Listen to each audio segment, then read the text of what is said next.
when they came in today? I asked this question on Wednesday.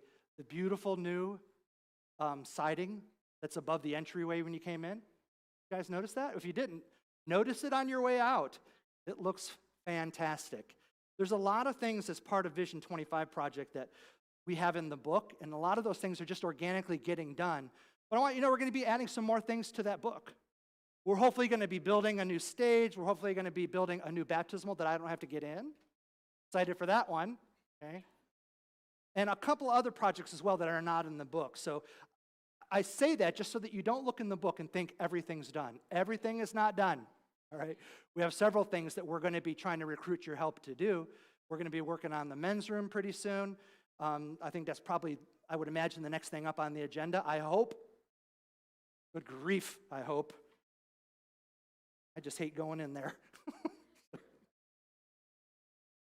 But God is good. I hope you sense His presence. I always sense His presence in baptism. I always get choked up when I do a baptism.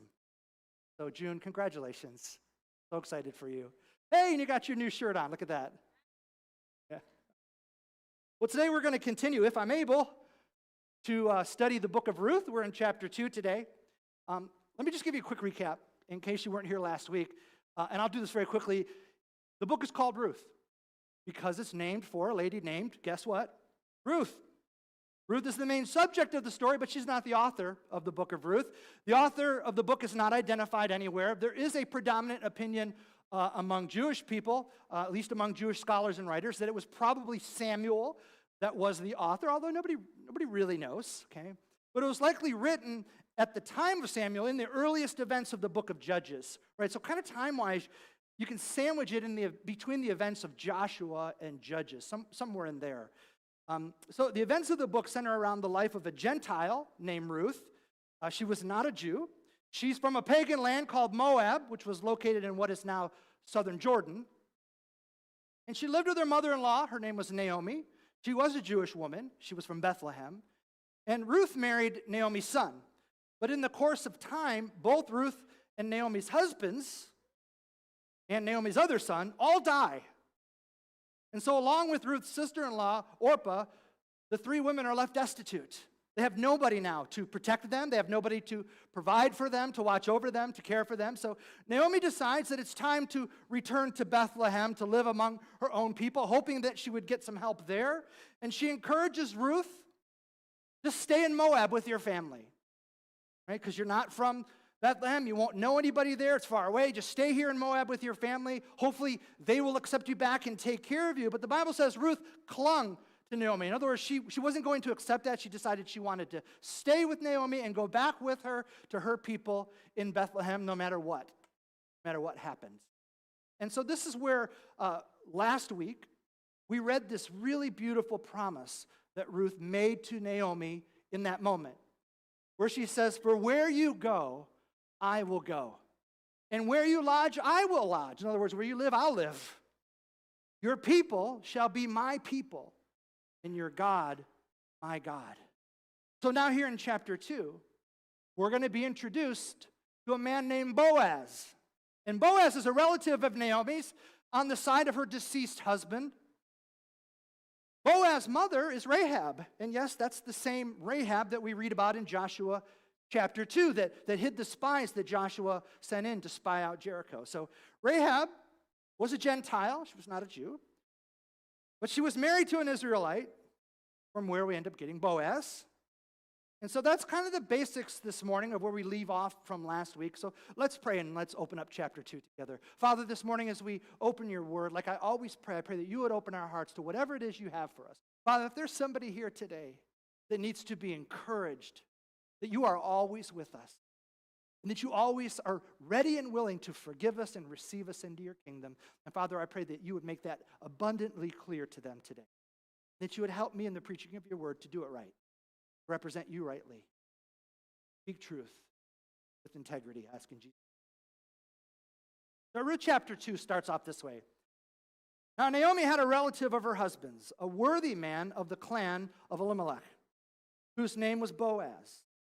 And Ruth the Moabite said to Naomi, 'Let me go to the field and glean among the ears of grain after him, in whose sight I shall find favor. Now, I want you to remember, these women were just destitute. They were in desperate times. They had lost their husbands. Naomi had lost her sons.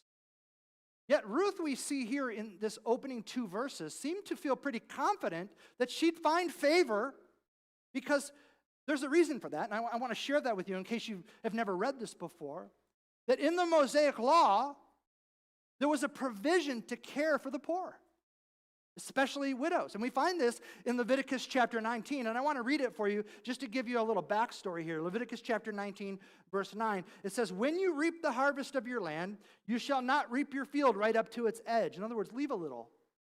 Don't take it all. "Neither shall you gather the gleanings after your harvest." In other words, don't go down and pick up the things that have fallen on the ground while you were doing your work.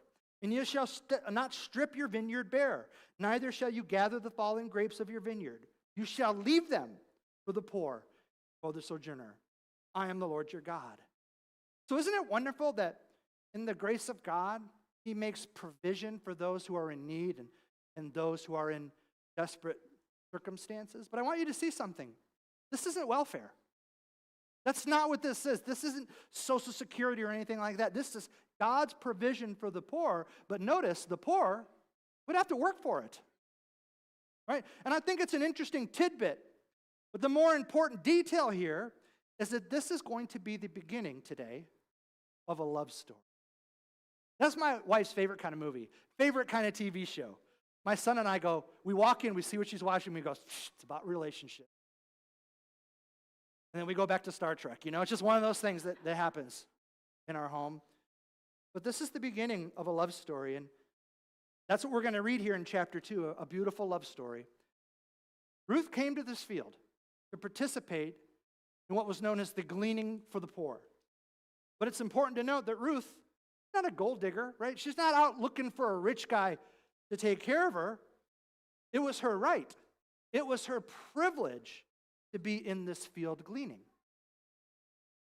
Her prayer was that she would be noticed by Boaz, find favor, but not in the crazy stalker kind of way.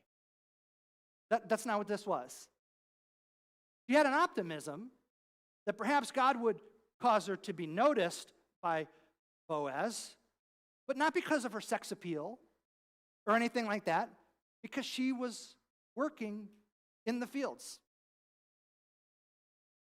Ruth was merely putting herself in a position to be noticed.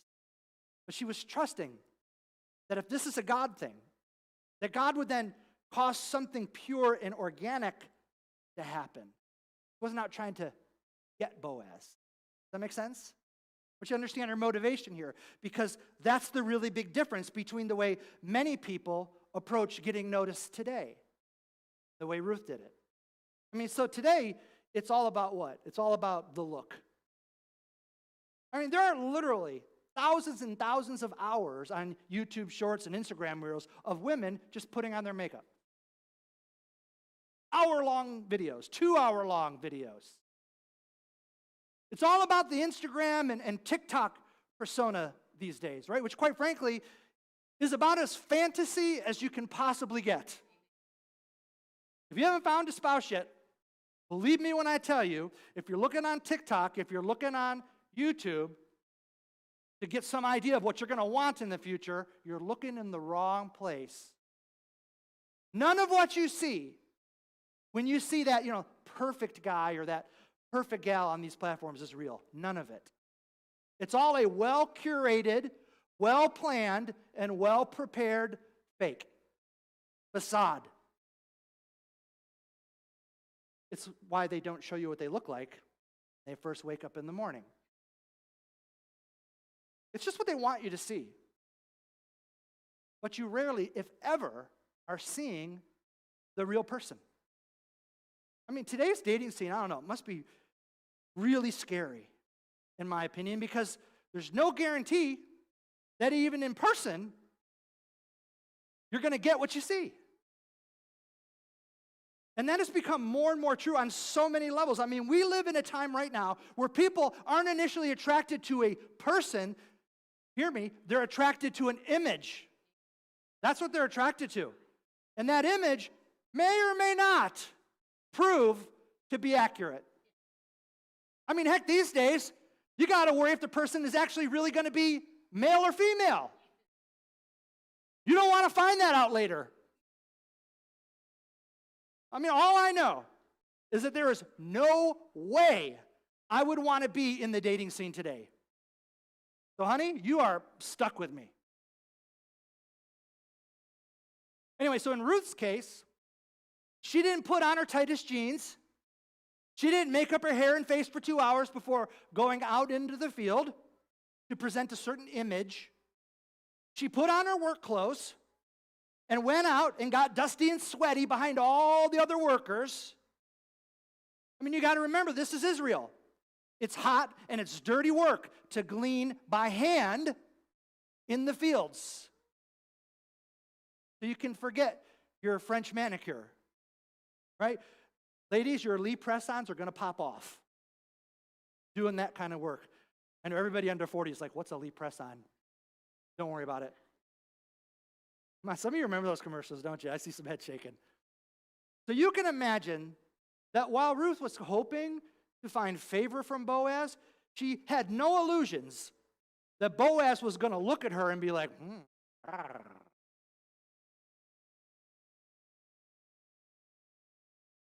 But anyway, Naomi encourages her to go ahead. Just go ahead and see what you can glean. You like that sound? Okay. Weird bunch, but okay.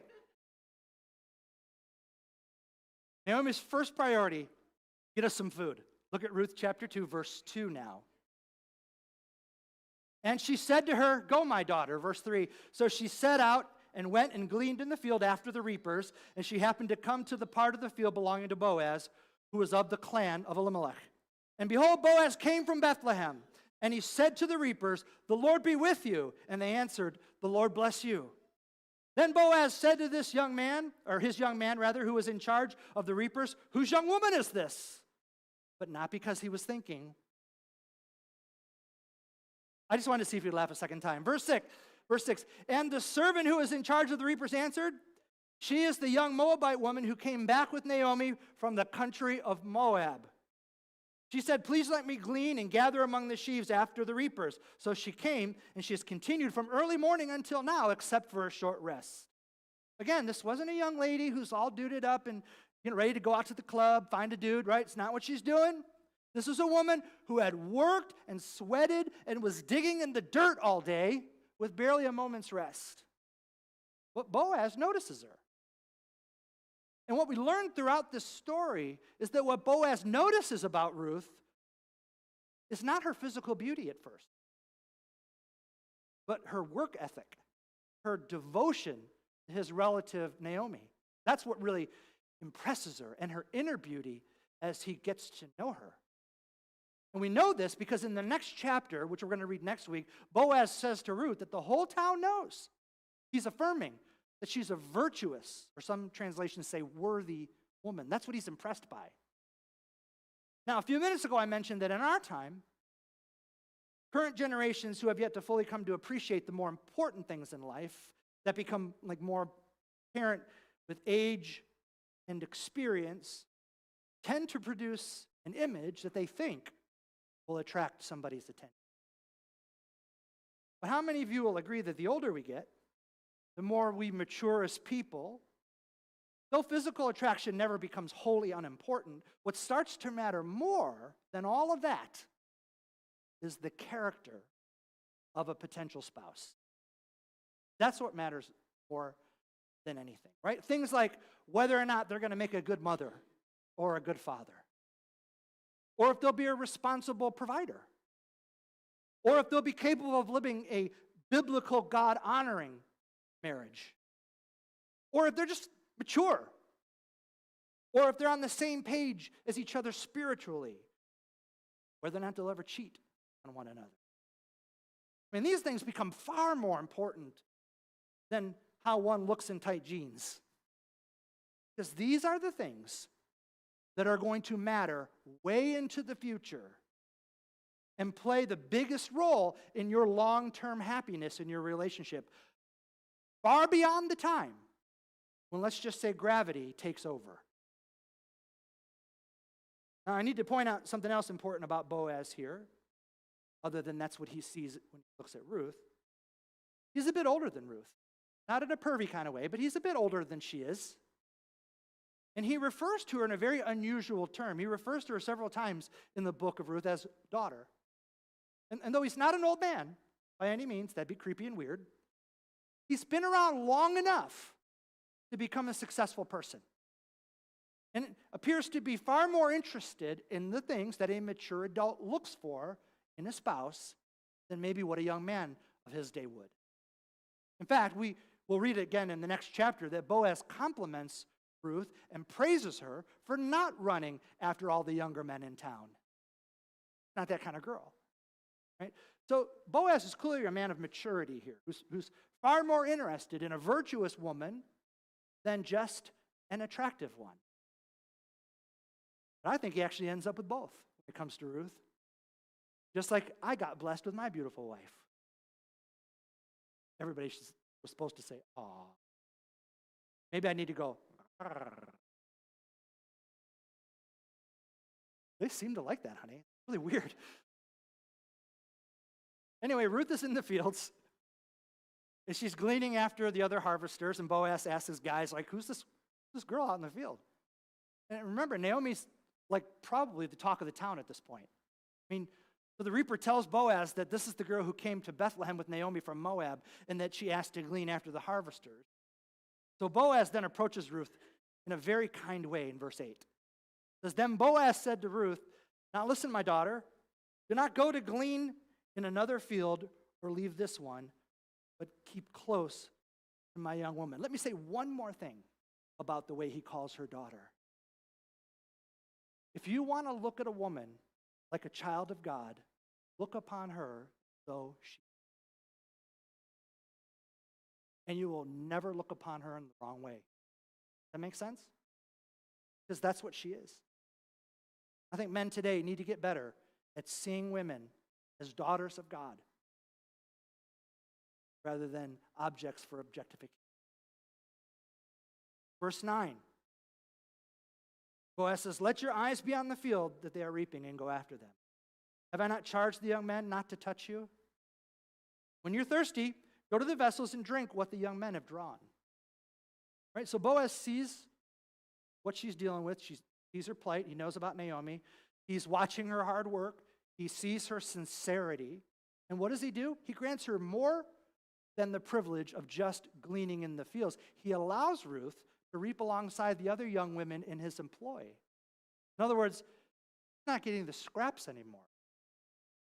Remember, as we talked about last time, when women like Naomi and Ruth were in this situation, they were vulnerable.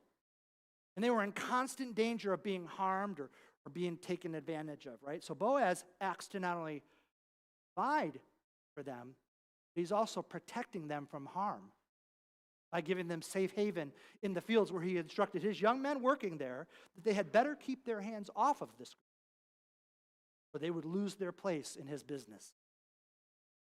And then further, he instructs them to share their water with Ruth, like she was one of them. So much, not so much like a poor person who's getting the scraps left behind at this point. And isn't it interesting what this good man, Boaz, is already wanting to do for Ruth? He doesn't know her. And I would kind of contend that he's doing what any good man does. Which is why I tell my daughters, don't settle for anything less than a good man. I don't care what he looks like. Don't settle for less than a good man. Because what a good man naturally desires to do is to provide for and protect his wife and kids. Okay? And really all people, by the way. And I couldn't not say this today. This is what was so disturbing to me to see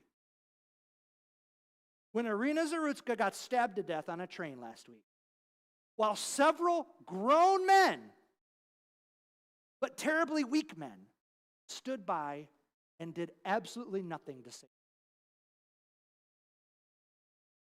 Listen, without wanting to stray into a different sermon, this is not what good men do.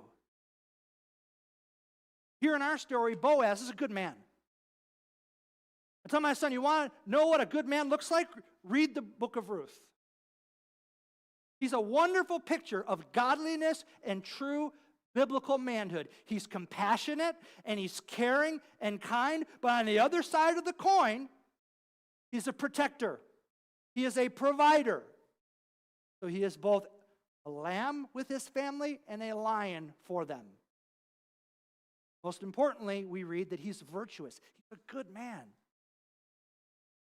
And Ruth is moved and even a bit surprised by his kindness, as we see in verse 10. It says, "Then she fell on her face, bowing to the ground, and said to him, 'Why have I found favor in your eyes, that you should take notice of me, since I'm a foreigner?'" It's helpful to understand that Ruth knows she's not just a de facto member of Boaz's clan just because she came to Bethlehem with Naomi.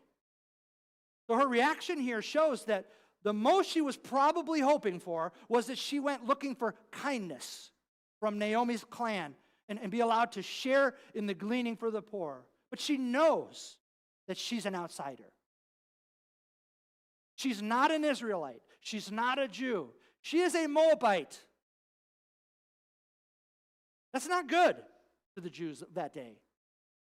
And she likely didn't feel worthy even of feeling like she should be a part of the congregation of the Lord, considering that her people and where she came from, regardless of the fact that she was married to one of Naomi's sons, was a pagan place full of the worship of pagan gods and child sacrifice. Yet Boaz treats her with honor. Yet Boaz treats her with compassion. This is important that you understand this morning, because there's an allegory at work here. There's a parallel at work here in this story. And it's an allegory, Boaz, to Jesus.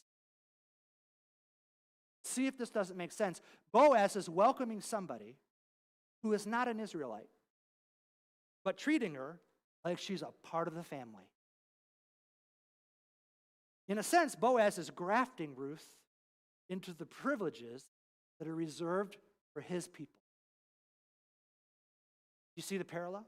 It's in the same way, Christ welcomes the Gentile. Christ welcomes the sinner who truly doesn't deserve mercy, who doesn't deserve the privileges that come with sonship, yet he welcomes them into the family of God. And this is what it means when the Bible says that you and I become the offspring of Abraham. It's found in Galatians chapter 4. If you'd like to look it up and read it for yourself, it says this. Paul says, "I mean that the heir, as long as he is a child, is no different from a slave, though he is the owner of everything. But he is under guardians and managers until the date set by his father. In the same way, we also, when we were children, were enslaved to the elementary principles of this world." That's what we all were. Before we were Christians, we were just slaves to sin. Verse 4, "But when the fullness of time had come, God sent forth his son, born of a woman, born under the law, to redeem those who were under the law, so that we might receive adoption as sons. And because you are sons, God has sent the Spirit of his Son into our hearts, crying, 'Abba, Father.' So you are no longer a slave, but a son. And if a son, then an heir through God."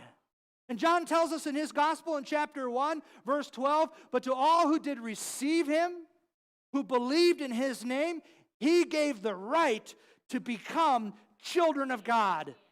Just like Boaz gave Ruth the right to glean in his fields, like one of the family. Boaz here is behaving in the most Christ-like way toward Ruth, and this is more than 1,000 years before Jesus was born. He has pity on Ruth. He shows her mercy. He welcomes her into his extended family. And you know what? He makes some personal sacrifice for her. And finally, as we're going to read later, he ends up loving her and redeeming her.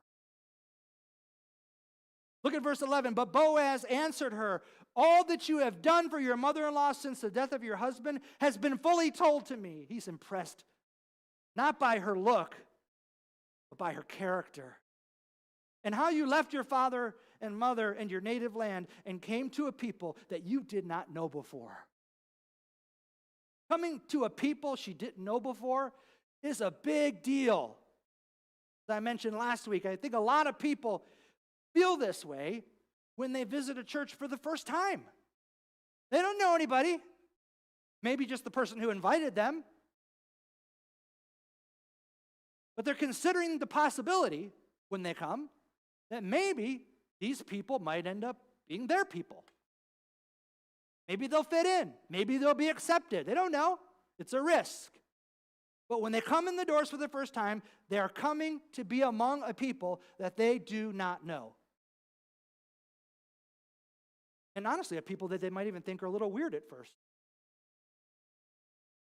And I only mention that because I think it's a pretty big deal when someone takes the risk to visit a church for the first time.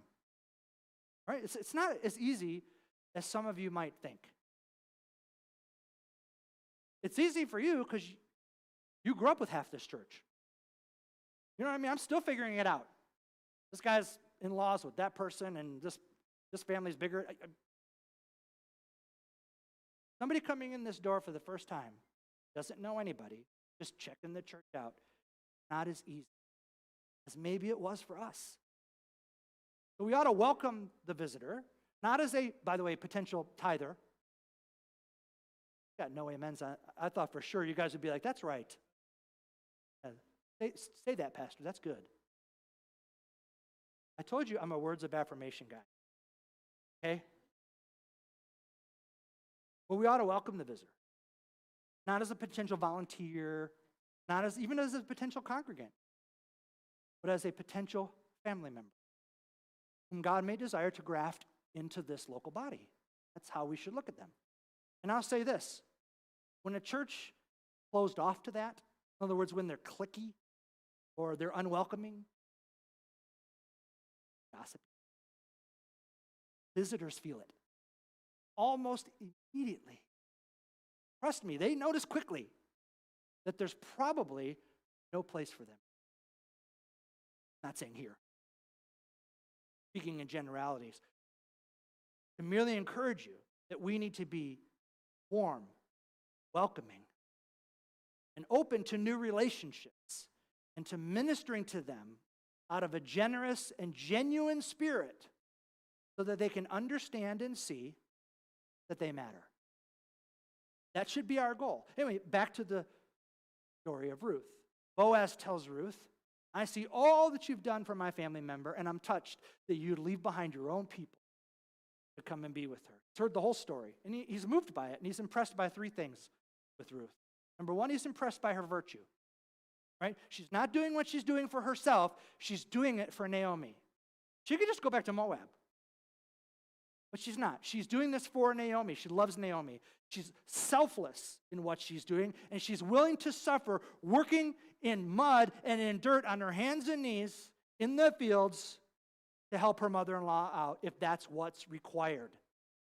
Number two, Boaz is impressed by her loyalty. Remember, she's got blood relatives back in Moab she could appeal to. But she clung to Naomi even when Orpah went back to her family. She said to Naomi, where you go, I'll go. Where you live, I'll live. Your people be my people, and your God will be my God. And he's impressed with that kind of loyalty. Thirdly, Boaz is impressed by her integrity. He tells her, I've heard all that you've done. I've heard all the reports, and they've all been good. See, when I was dating Gretchen, before we had our first date, I discovered that I knew her pastor. And so I called him up. And I said, hey, Tim, this is Tom. I said, hey, I'm going to be going out on a date. This girl who goes to your church. I go. And he's like, brother, you're in good shape. She's one of the good ones. And I went, yeah, thank you. Woo, this is getting away from me, folks. Getting away from me. Stop it. Will you behave? All the reports were good. I found out that one of my best friends had known Gretchen for years, like 20 years or something like that. And I had known him for like 20 years. We just had never met. And I asked him, safe? And he said, oh yeah, she was my backup plan if things didn't work out with my wife. True story, that's what he told me. So I felt confident going out on our first date because I'm like, all the reports I'm hearing are good, right? And that's what's happening with Boaz. She's not out for his wealth. She's not trying to manipulate him for personal gain, right? So then, here's what Boaz does. Acting in a really priestly kind of a way, he pronounces a blessing on Ruth. All I did was pay for lunch. Our first date. But he says this in verse 12, the Lord repay you for what you have done, and a full reward be given you by the Lord, the God of Israel, under whose wings you have come to take refuge. And I think this serves, that blessing serves as a reminder that in addition to men being called to be protectors and providers, guys, I hope you hear me when I say this, we are also called to be the priests of our homes, meaning that we are responsible for the spiritual lives of our families. Again, this is what good men do. Look at verse 13. Then she said, I have found favor in your eyes, my Lord. And I keep telling my wife, she called him Lord. Sarah called Abraham Lord. Never works. My Lord, for you have comforted me and spoken kindly to your servant, though I am not one of your servants. Again, she acknowledges that she's an outsider, which makes his kindness, I think, even more spectacular. I hope you're seeing the parallel here with us and Jesus. Verse 14, and at mealtime Boaz said to her, come here and eat some bread and dip your morsel in the wine. Don't double dip. So she sat beside the reapers, and he passed to her roasted grain. And she ate until she was satisfied, and she had some left over. When she rose to glean, Boaz instructed his young men, saying, let her glean even among the sheaves. No, forget the leftovers. Do not reproach her. And also pull out some from the bundles for her. Leave it for her to glean. Not rebuke her. In other words, do some of the work for her. Leave it there for her. I want you to see something here. This ain't how you treat servants. This level of kindness and care being shown by Boaz to a Moabitess looks more like how a husband would treat his wife and children. He's basically giving her the keys to the grocery store here and telling her to get whatever she needs. For the man, why are you laughing? That's because I never do that with my wife. I never give her the debit card and send her to the store. That's bad news, okay? Well, since you're laughing at me, I'll just tell them when it says 10 for 10, she feels the need to buy 10. We only need one, but she buys 9 more. Oh, why? Anyway, Boaz tells her get whatever she needs, and for the manager working in the field just to ignore it. As a matter of fact, don't just ignore it. Give her even more than she's gathering. Again, Boaz is being what? A provider. Okay, verse 17. So she gleaned in the field until evening. Then she beat out what she had gleaned, and it was about an ephah of barley. Now, what is an ephah? Just so you kind of have a frame of reference. This was all she could carry. It's about a bushel, or maybe like 5 gallons. If you look at like a 5-gallon bucket in today's measurements, it's about that size, right? And it says, and she took it up and went into the city. Her mother-in-law saw what she had gleaned. She was probably amazed by this. She also brought out and gave her what food she had left over after being satisfied. So Ruth shares with Naomi her to-go box while she's at it. And her mother-in-law said to her, where did you glean today? And where have you worked? Blessed be the man who took notice of you. Again, not in a sexual kind of a way, but in a caring, loving, provider, protector kind of way. So it goes on. So she told her mother-in-law with whom she had worked and said, the man's name with whom I work today is Boaz. And Naomi said to her daughter-in-law, may he be blessed by the Lord, whose kindness has not forsaken the living or the dead. Naomi also said to her, this man is a close relative of ours, one of our redeemers. Some translations say he is a kinsman redeemer. Now we're going to explore that more next week, but understand that Boaz is more than one of Naomi's relatives here, because the word here for redeemer or kinsman redeemer is the Hebrew word goel, which means next of kin, right? And in that culture, the next of kin played a really important role when it came taking care of a widow and her family. Boaz is going to play that part, as we're going to see next week, of a redeemer. But let's finish up this section and we'll close in a moment. And Ruth, the Moabite, said, besides, he said to me, You shall keep close by my young men until they have finished all my harvest. And Naomi said to Ruth, her daughter-in-law, it is good, my daughter, that you will go out with his young women, lest in another field you be assaulted. So she kept close to the young women of Boaz, gleaning until the end of the barley and wheat harvests. And she lived happily, with her mother-in-law. Now, not only is this going to begin to morph into a really wonderful love story of a man and a woman, and a beautiful story of redemption, because it's a picture of Christ, his people. Jesus redeems. It's also an important story because of the result of this redemption. We're going to read about it in Matthew chapter 1. It's a family line that includes Gentiles, but which leads to the birth of Jesus many generations. And isn't it wonderful that God shows his love for all mankind, not just the Israelites, but that Christ himself is partially descended from a redeemed prostitute named Rahab and a redeemed Moabitess named Ruth. So what does that say to us today? Well, what it says to me is that no matter what my past is checkered, as I'm sure yours is as well. Regardless of that, Jesus came to redeem what was lost, broken, blind, obstinate, abused. That God so loves the world that he gave his only begotten Son, so that whoever believes in him not perish, have eternal life. That's our God. Whoever believes. You know, over the course of my ministry life, I've known lots of people who seem to have been drawn maybe to wanting to know more. Maybe they found out what I did for a living or something like that, and they knew I was a Christian, and they seemed drawn to talking about it, and they wanted to know more, right? But they had a roadblock.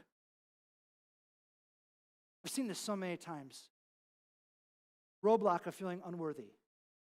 Roadblock of feeling unfit or undeserving of being a part of God's family. Like Ruth probably did. I used to know a guy that I'd go fishing with. I used to be an avid bass fisherman. Did it every week. Lived on the Great Lakes and had a boat, and I was part of a fishing club, and so I got to know this guy in that club, and we'd go fishing every once in a great while together, and I'd try to invite him to church, if I could. I'd be like, we talk about spiritual things. I'd be like, hey, you should come check out church sometime. We talk about God when we'd be in the boat together. And one of the things that he believed, this is his belief, was that he was so sinful, that he was so filthy, so dirty, that if he went to my church, he thought the roof of the church would cave in and fall on him, that he would be responsible for it because of God's judgment. And another guy took it a step further. He told me if he came to our church, the building would catch on fire and burn to the ground. And that's what these guys both had in common, right? And what many broken people, by the way, have in common is that they think that they're free people, but yet something deep down inside of them fills them with shame and a sense of unworthiness to even approach God. They think, hey, I'm too far gone. I've even heard people say, Tom, I could never be like you. And I respond with this. Oh, you mean somebody who struggles every single day with sin? Is that what you mean? Like me? Oh, someone like me who's working out his salvation with fear and trembling every single day? Is that what you mean? And I would say to my fishing buddies, both of those guys, I am in the same boat with you. Pun intended. Because the truth is, we're all in the same boat together, aren't we? And we are all as in need of God's mercy and forgiveness for the sin that separates us from him. And I'm just here today to remind all of us that regardless of your struggles, regardless of your past, what I said last week is still true. God is for you. He's not looking to keep you out. He's looking to welcome you. I had a guy go through CAMS in my last church. And sometimes that's a difficult process. A lot of paperwork you got to fill out, especially if you've been divorced and all that. And he was really nervous about his paperwork. He's like, man, when they read all this stuff about my past, they're never going to let me in. I said to him, brother, they're not looking out. They're looking to bring you in. They're trying to help you. And as it turns out, they were and they did. And he ended up receiving ministry. Well, it's just like joining a church. Some people think, well, I can't join a church because I'm just too full of sin. I'm not like them. Oh, you mean working out your salvation with fear and trembling every day? You mean struggling with sin every single day? You mean in need of God's forgiveness, mercy every single day? That's my story. But the truth of the matter is, God sent his son to be your kinsman. In fact, God wants nothing more than to redeem. And I even tried to explain that to my fishing buddies. I'm like, you guys got it all backwards. I see this a lot of times with people who say, hey, you know, I've got too much stuff going on in my life. I'm not ready to become a Christian. Or I'm not ready to come and take communion for the first time. Or what do you mean you're not ready? You've got it all backwards. It's Jesus that redeems us and who prepares us and who makes us ready. And he wants nothing more than to redeem you. Like Boaz did Ruth.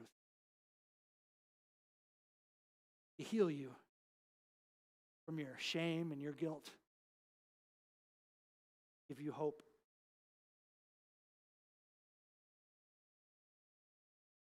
Now, before we close in prayer, I just want to do this. I want to ask you just to close your eyes. Bow your head. Don't look around for a moment. Don't look around. You don't need to do that. Your eyes closed. This is private. We don't want to embarrass anybody, but is there anybody here today? Maybe you've struggled with that same kind of sense of worthiness, shame, things of your. Maybe you've even thought to yourself, you know, I'm interested in following Jesus. Why would he forgive?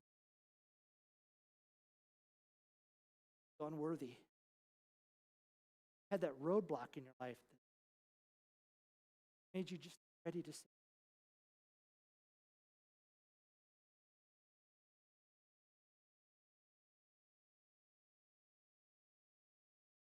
Hey, you would.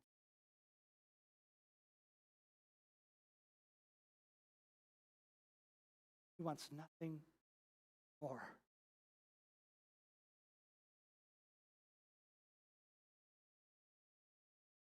That's you. I just want to encourage you to pray this prayer.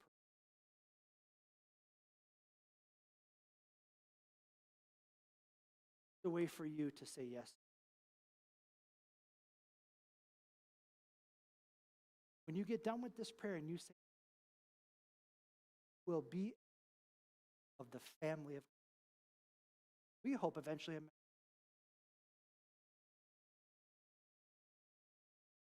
Pray this with the quietness of Father. Confess today that Jesus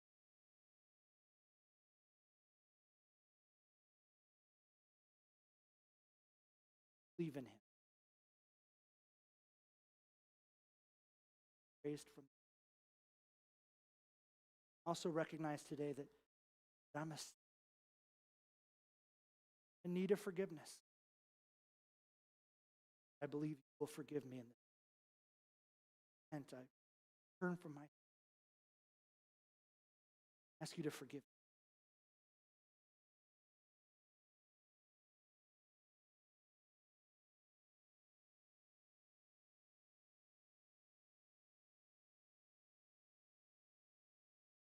Renounce my past life of sin. I won't always get it right every day. I'm asking you to teach me. Your word tells me how.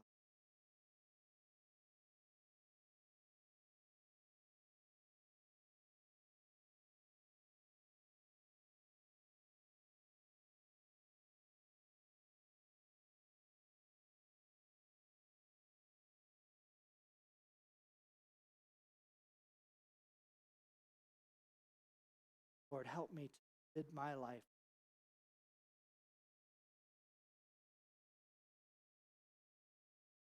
While your eyes are still closed, let me just promise to you, the Bible declares that seek forgiveness, washes you. The Bible says, as far as these, not hold it against you.